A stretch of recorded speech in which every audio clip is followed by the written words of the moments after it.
Capítulo 8. Navegamos a bordo del Princesa Andrómeda. Estaba contemplando las olas cuando Annabeth y Tizón me encontraron por fin. ¿Qué ocurre?, preguntó Annabeth. Te he oído pidiendo socorro. Y yo, dijo Tizón. Gritabas, ¡nos atacan cosas malas! Yo no os he llamado, chicos. Estoy bien. Pero entonces, ¿quién? Annabeth se fijó en los 3 petates amarillos y luego en el termo y el bote de vitaminas que tenía en la mano. ¿Y esto? Escucha, dije, no tenemos tiempo. Les conté mi conversación con Hermes.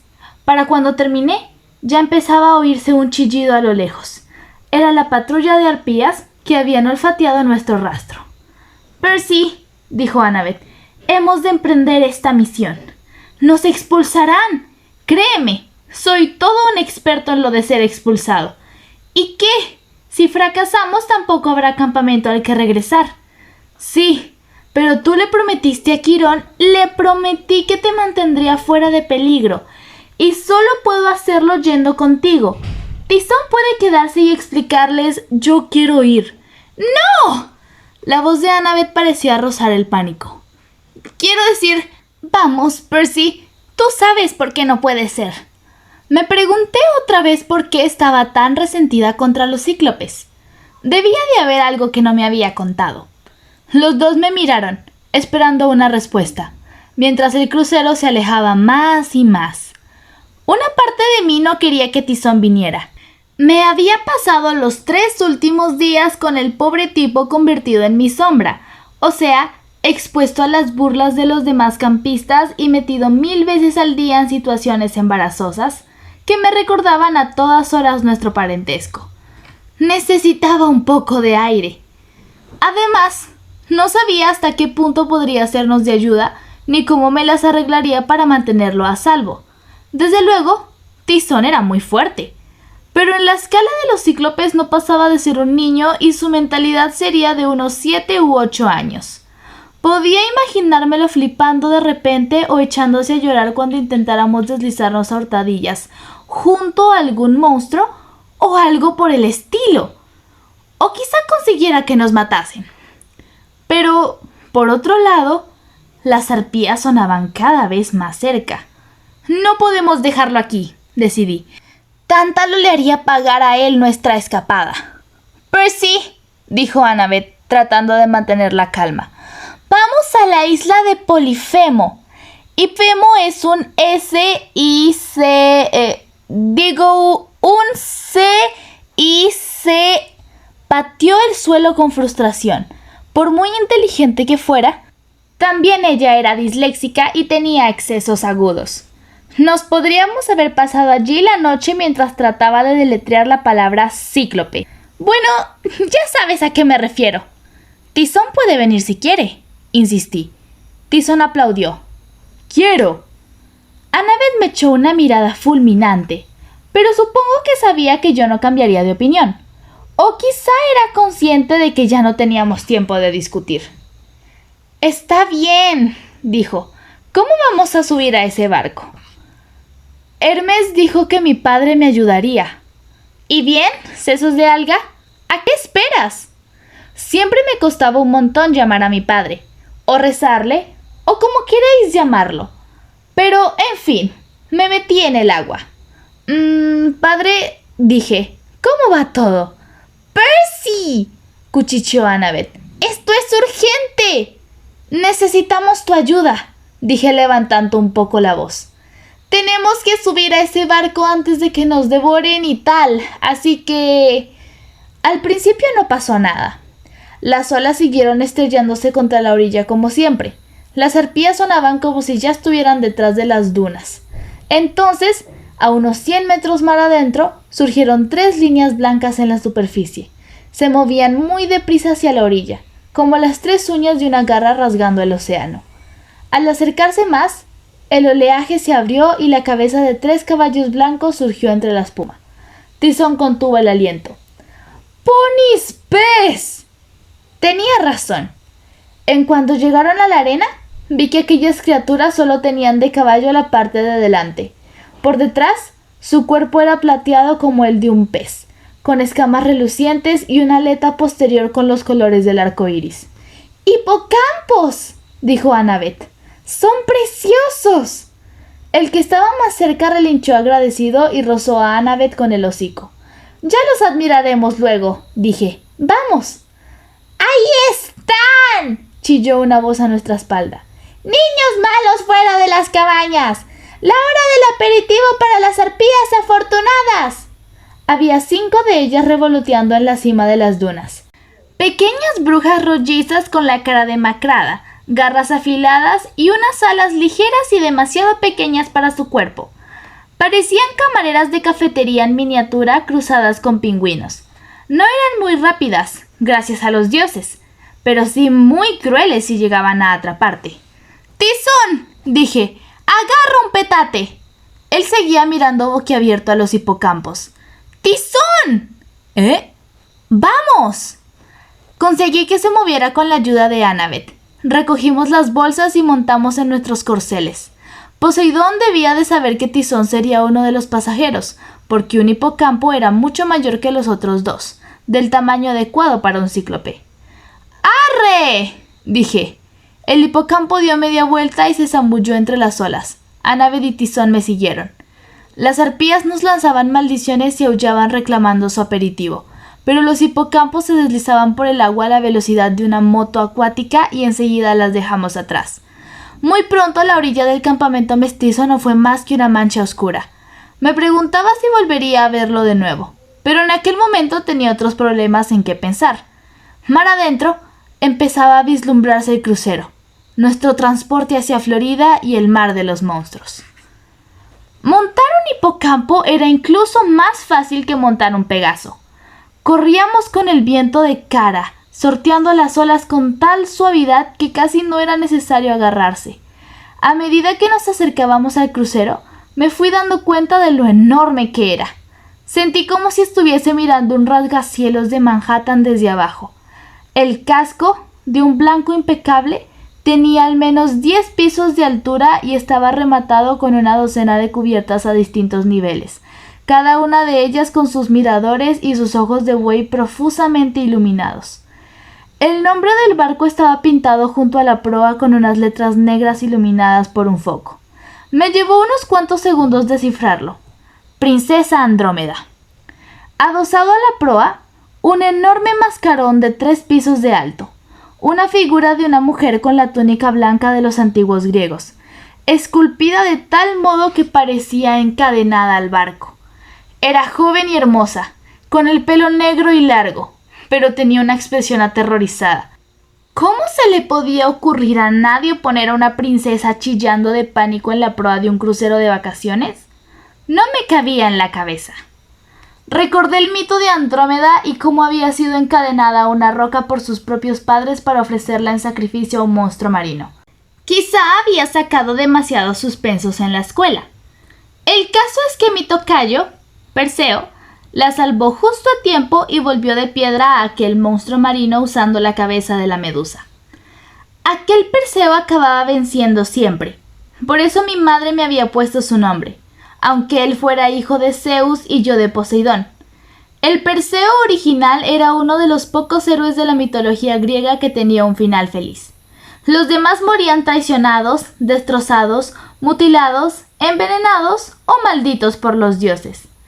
Mi madre esperaba que yo heredase la suerte de Perseo. Teniendo en cuenta cómo había ido mi vida hasta el momento, no podía ser tan optimista. ¿Cómo vamos a subir a bordo?, gritó Annabeth para hacerse oír entre el fragor de las olas. Pero no hubo de qué preocuparse. Los hipocampos parecían saber lo que queríamos. Se deslizaron hacia el lado de estribor del barco, cruzando sin dificultad su enorme estela, y se detuvieron junto a una escala de mano suspendida de la borda. «Tú primero», le dije a Annabeth. Ella se echó al hombro el petate y se agarró al último peldaño. Cuando se hubo encaramado, su hipocampo soltó un relincho de despedida y se sumergió en el agua. Annabeth empezó a ascender. Yo aguardé a que subiera varios peldaños y la seguí. El único que quedaba en el agua era Tizón. Su hipocampo giraba en redondo y daba brincos hacia atrás, y Tizón se desternillaba de risa de tal modo que el eco de sus carcajadas rebotaba por todo el costado del barco. ¡Chitón, Tizón!, exclamé. ¡Vamos, muévete! ¿No podemos llevarnos a Rainbow?, preguntó, mientras la sonrisa se desvanecía de su rostro. Yo lo miré atónito. ¿Rainbow? El hipocampo relinchó como si le gustara su nuevo nombre. Tenemos que irnos, Tizón, dije. Y Rainbow... bueno, él no puede subir por la escala. Tizón se sorbió la nariz y apretó la cara contra la crin del hipocampo. Te voy a echar de menos, Rainbow. El hipocampo soltó una especie de relincho que yo hubiese jurado que era un llanto. Quizá volvamos a verlo en otro momento, sugerí. Sí, por favor, dijo Tizón, animándose. Mañana. No le prometí nada, pero logré que se despidiera y se agarrara a la escala. Con un triste relincho, Rainbow dio una voltereta hacia atrás y se zambulló en el agua. La escala conducía a una cubierta de servicio llena de botes salvavidas de color amarillo. Había una doble puerta cerrada con llave que Annabeth logró abrir con su cuchillo y una buena dosis de maldiciones en griego antiguo.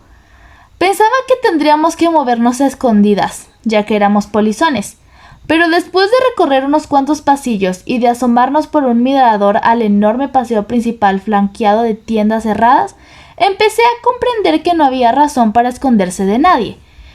Quiero decir, era verdad que estábamos en plena noche, pero llevábamos ya recorrido medio barco y no habíamos visto a nadie.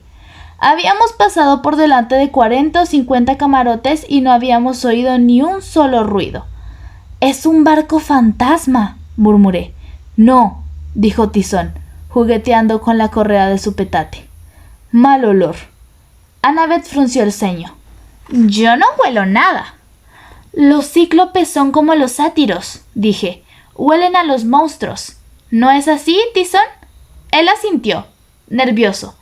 Ahora que estábamos fuera del campamento mestizo, la niebla volvía a hacer que viera su cara distorsionada. Si no me concentraba mucho, me parecía que tenía 2 ojos y no uno. «Está bien», dijo Annabeth. «¿Qué hueles exactamente?»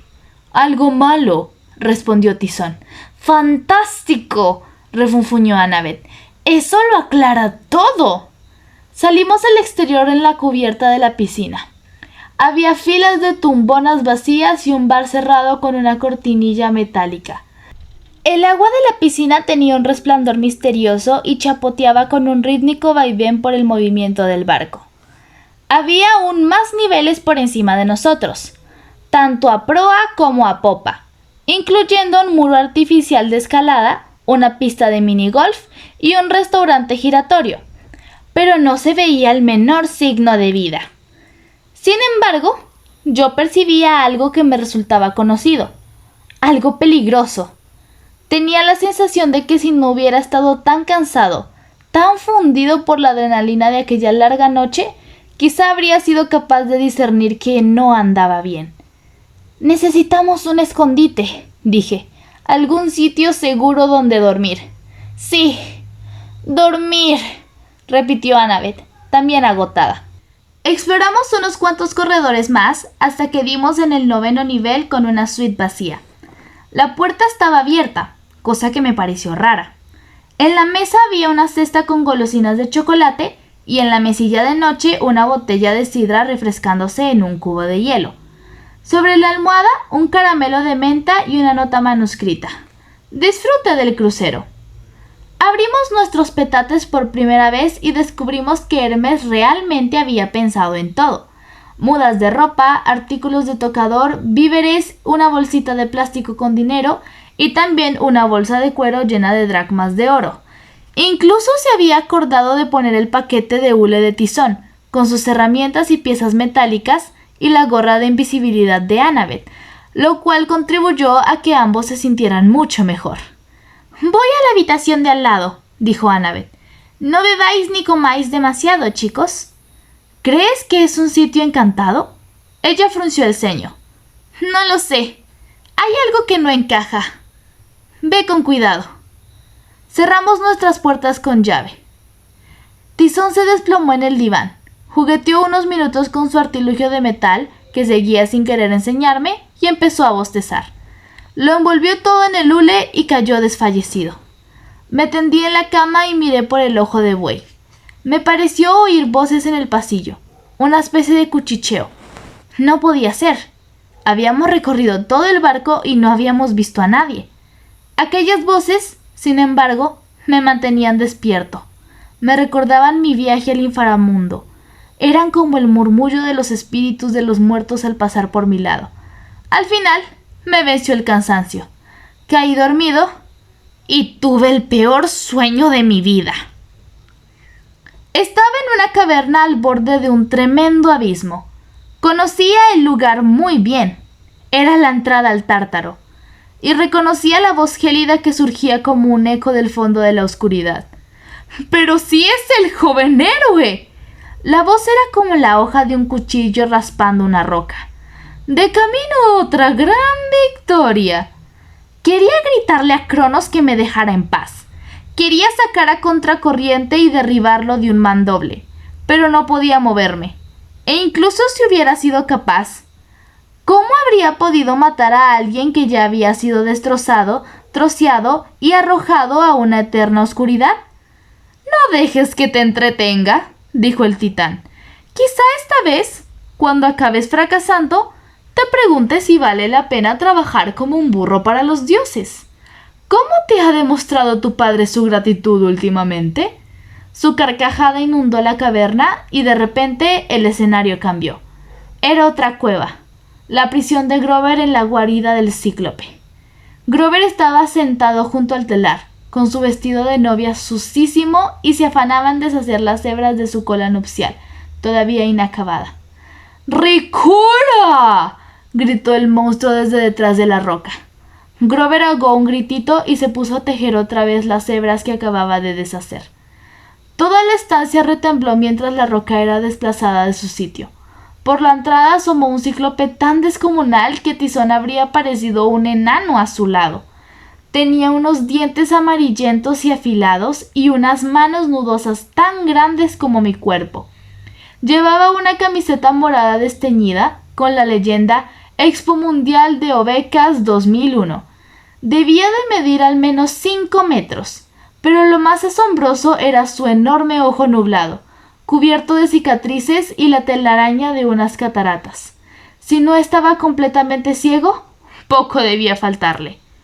¿Qué haces?, preguntó el monstruo. Nada, dijo Grover con su voz de falsete. Tejer mi cola de novia, ¿ya lo ves? El cíclope introdujo una mano en la cueva y tandió hasta dar con el telar. Manoseó la tela. No ha crecido ni 1 centímetro. Sí ha crecido, cariñito. ¿No lo ves? Le he añadido al menos 3 dedos. ¡Demasiado despacio!, bramó el monstruo. Luego se puso a husmear el aire. ¡Hueles bien! ¡Como las cabras! Grover simuló una risita. ¿Te gusta? Es Eau de Cheveux. Me la pongo para ti. El cíclope mostró sus dientes afilados. Como para comerte enterita. ¡Ay, qué picarón! Se acabaron los retrasos. Pero, querido, aún no estoy. Mañana. No. 10 días más. 5. Bueno, 7, si insistes. De acuerdo, 7. Eso es menos que 5, ¿no? Por supuesto. El monstruo refunfuñó, todavía descontento con el acuerdo. Pero dejó que Grover siguiera tejiendo y volvió a colocar la roca en su lugar. Grover cerró los ojos y, aún tembloroso, inspiró profundamente para serenarse. «Date prisa, Percy», murmuró. «Por favor, por favor, por favor». Me despertó la sirena del barco y una voz por megafonía. Un tipo con acento australiano que sonaba demasiado alegre. «Buenos días, señores pasajeros. Hoy pasaremos todo el día en el mar. El tiempo es excelente para bailar el mambo junto a la piscina. No olviden el bingo $1.000.000 en el Salón Kraken a la 1 de la tarde. Y para nuestros invitados especiales, ejercicios de destripamiento en la Galería Promenade». Me senté de golpe en la cama. ¿Qué ¿Qué ha dicho? Tizón rezongó, medio dormido todavía. Estaba tirado boca abajo en el diván y los pies le sobresalían tanto que llegaban hasta el baño. Creo que ha dicho ejercicios de estiramiento. Ojalá tuviese razón. Pero se oyó un golpe apremiante en la puerta interior de la suite y Annabeth asomó la cabeza, con su pelo rubio alborotado. ¿Han dicho ejercicios de destripamiento? En cuanto estuvimos todos vestidos, nos aventuramos por el barco y descubrimos asombrados que había más gente. Una docena de personas de edad avanzada se dirigían a tomar el desayuno. Un padre llevaba a sus 3 críos a la piscina para que se dieran un chapuzón. Los miembros de la tripulación, vestidos con impecable uniforme blanco, saludaban a los pasajeros tocándose la gorra con 2 dedos. Nadie nos preguntó quiénes éramos. Nadie nos prestaba atención. Pero había algo que no encajaba. Mientras la familia que iba a darse el baño pasaba por nuestro lado, el padre les dijo a los críos: ¿Estamos de crucero? ¿Nos estamos divirtiendo? Sí, dijeron al unísono los críos con expresión vacía. Nos lo estamos pasando en bomba. Vamos a nadar a la piscina. Y siguieron su camino. Buenos días, nos dijo un tripulante de ojos vidriosos. Nos lo estamos pasando muy bien a bordo del Princesa Andrómeda. Que tengan un buen día. Y pasó de largo. Percy, esto es muy raro, susurró Annabeth. Están todos en una especie de trance. Al pasar frente a una cafetería, vimos al primer monstruo. Era un perro del infierno, un mastín negro con las patas delanteras subidas al buffet y el hocico enterrado en una fuente de huevos revueltos. Debía de ser muy joven, porque era bastante pequeño comparado con la mayoría. No sería más grande que un oso pardo. Aún así, se me heló la sangre. Uno de aquellos perros había estado a punto de matarme una vez. Lo raro era esto. Había una pareja de mediana edad en la cola del buffet, justo detrás del perro del infierno, esperando con paciencia su turno para servirse huevos revueltos. Ellos no parecían notar nada anormal. Ya no tengo hambre, murmuró Tizón. Antes de que Annabeth o yo pudiéramos responder, se oyó una voz de reptil al fondo del pasillo. 6 más se nos unieron ayer. Annabeth gesticuló frenéticamente hacia el escondite más cercano, el lavabo de mujeres, y los 3 nos abalanzamos a su interior. Estaba tan alucinado que ni siquiera se me ocurrió sentirme violento. Una cosa, o mejor, 2, se deslizaron frente a la puerta del baño con un ruido como de papel de lija sobre el linoleo. Sí, dijo una segunda voz de reptil. Él los atrae. Pronto se volverá más vigoroso. Se deslizaron hacia la cafetería con un siseo glacial que tal vez fuera una risa de serpiente. Annabeth me miró. Tenemos que salir de aquí.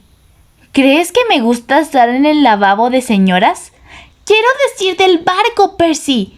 Tenemos que salir del barco. Huele mal, asintió Tizón. Y los perros se comen todos los huevos.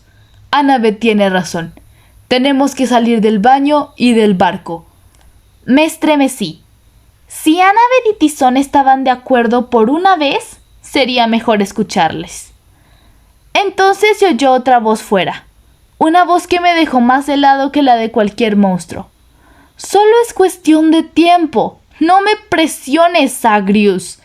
Era Luke, sin la menor duda. Aquella voz era inconfundible. No te estoy presionando, refunfuñó el tal Agrius. Su voz era más grave y sonaba más furiosa. Lo único que digo es que si esta jugada no resulta, ¡resultará!, replicó Luke. Morderán en el suelo. Y ahora, vamos. Tenemos que ir a la suite del almirantazgo y echar un vistazo al ataúd. Sus voces se perdieron por el fondo del pasillo. Tizón dijo en un susurro. ¿Nos vamos ahora?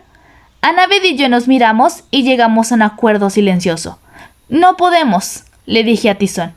Hemos de averiguar qué se propone Luke, asintió Annabeth. Y si es posible, le daremos una buena paliza, lo encadenaremos y lo llevaremos a rastas al Monte Olimpo.